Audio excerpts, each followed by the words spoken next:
오늘 방영된 낭만닥터 김사부 세븐에는 여러가지 스토리가 복합적으로 전개되었는데요. 먼저 군부대 총기 사고 스토리부터 풀어가 보겠습니다.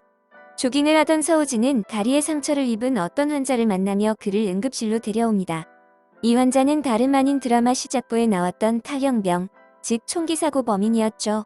뒤이어 군부대 총기 사고로 부상을 입은 군인들이 외상센터로 실려옵니다. 서우진이 데려온 탈영병은 돌담병원 응급실에 실려왔고 군부대 총상 환자 및 간부들은 전부 외상센터에 집결했기 때문에 총기 사고 범인과 간부들은 서로 마주치지 못한 것으로 보입니다. 서우진이 데려온 총기 사고 범인은 자신이 잡힐 위기에 처하자 서우진을 인질로 잡았고 드라마 시작 상황처럼 결국 둘만 남아서 대화를 이어가는 걸로 보입니다.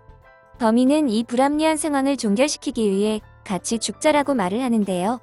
서우진은 이 상황에서도 너무도 담담하게 죽어라, 이 자리까지 온 사람의 노력을 폄하하지 말라며 올곧은 멘트를 날리네요.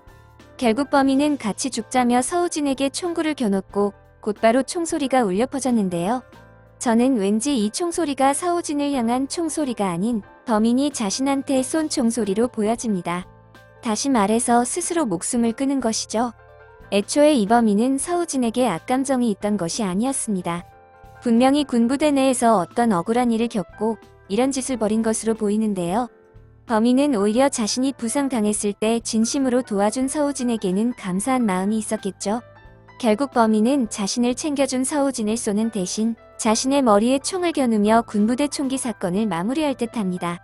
한편 새로 투입된 펠로우 1년차 이선웅은 시종일관 불안한 모습을 보였습니다.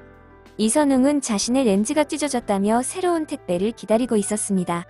그러나 택배는 폭설로 인해 당분간 도착하지 못하는 상황이죠. 결국 김사부가 외상센터로 지원을 간 상황에서 이선웅은 그 찢어진 렌즈를 착용한 채 환자 혈관 봉합 수술을 해야 하는 상황에 부딪혔습니다. 그런데 이 렌즈는 뭔가 일반적인 렌즈는 아닌 것 같죠? 렌즈가 찢어지면 그냥 안경을 끼고 해도 될 텐데 이선웅은 굳이 그 렌즈만을 의지하고 있습니다. 이런 상황을 봤을 때 이선웅은 더글로리에서 전재준이 앓고 있던 정록색 약을 가지고 있는 것이 아닐까 생각됩니다. 전재준 역시 어떤 특수렌즈를 항시 착용하면서 붉은색과 초록색을 구분했는데요. 만일 이선웅이 이 정록색 약을 앓고 있다면 의사로서는 치명적인 상황이죠. 붉은색과 초록색이 구분이 안 된다면 사람의 피를 구분하지 못한다는 뜻이니까요. 아마도 이선웅은 이 수술로 큰 실수를 하며 의사 인생의 최대 위기를 맞게 되지 않을까 걱정되네요. 한편 오늘은 박은탁의 과거가 좀 더 자세히 공개되었습니다. 박은탁의 인물 소개에는 고등학교 시절 바이크족이었고 방황과 탈선의 날을 보냈다고 되어 있는데요. 과거 바이크를 같이 타던 친구들을 우연히 만난 박은탁은 자신을 알아보는 그 친구들과 몸싸움을 벌였고 그들은 박은탁에게 사람까지 죽인 놈이라는 말까지 했습니다. 이 말을 들은 박은탁은 흥분을 주체하지 못하며 주먹을 들었고 바이크족 친구가 이 장면을 고스란히 녹화하며 박은탁 역시 병원 생활에 큰 위기를 맞게 됩니다.